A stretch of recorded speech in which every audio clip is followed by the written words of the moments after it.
Hi guys, I wanted to give you a quick mobility routine that you can do with absolutely no equipment. You don't even have to get down on the ground. I'm going to do it in my kitchen because I really like having the counter to use. So we're just going to go through a couple of movements just to get the body moving. This is a great thing to do in the morning. It's a great thing to do if you're waiting for something to bake, waiting for your coffee to brew, whatever it is, in between sessions of work or helping your kids with school. Okay, here we go. So we're going to start just with a little bit of dropping the head, looking up. So the chin drops, looks up. I'm just standing in a neutral stance. I'm thinking about my feet underneath my hips and then my rib cage and head on top of that. And then I'm going to turn my head looking over the shoulder. So I'm trying to resist any body rotation here. I really just want the head rotation.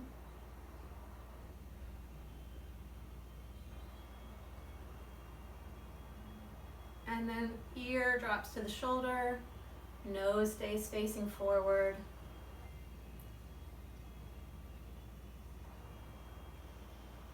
And then we're going to take this into a circle so the chin drops down.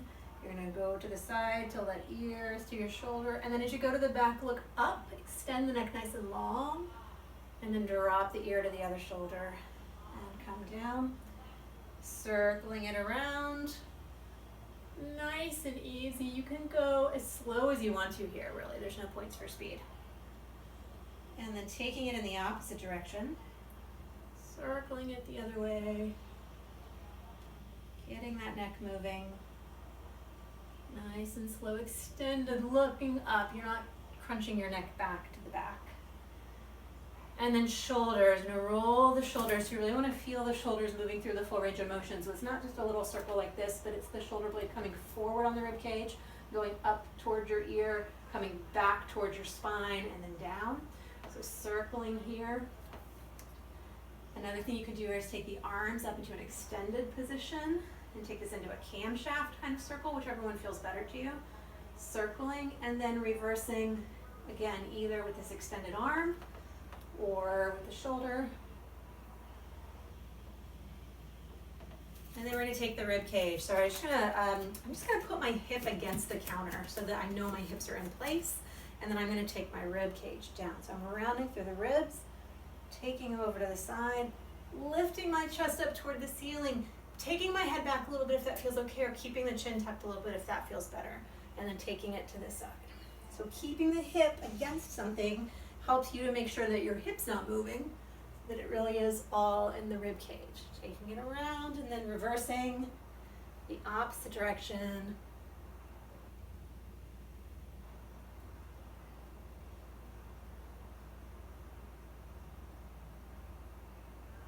Excellent. And then I'm going to use this for a little balance so I go through some hip circles. And I'm not going to fuss about these or worry about where they're going. I just want to make sure that I'm moving my hip through its range of motion as much as I can, knowing that I'm going to get a lot more range here than I am back here. So if your leg is way up here, it's because you've tipped your pelvis, not because you're getting the range from your actual hip. So keeping that hip in place, and it's helpful sometimes to put your hand on the hip, taking that leg in some circles, and then reversing it.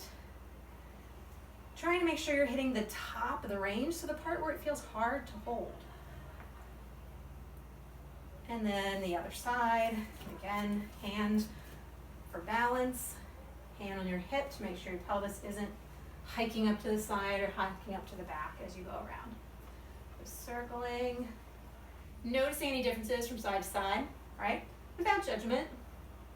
We all like to say we have a bad side, but none of your sides are bad, they're all good. Circling it around.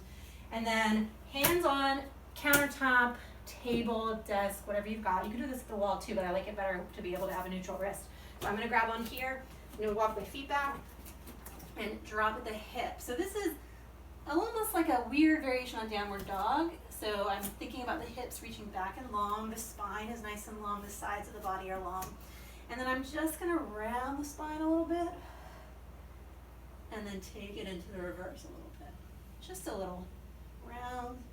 So a little bit of cat-cow without having to get down on the ground. So you're still getting a little bit of spinal articulation.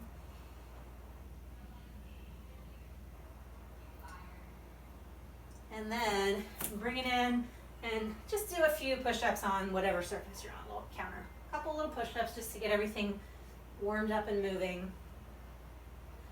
And then let's drop it into a squat.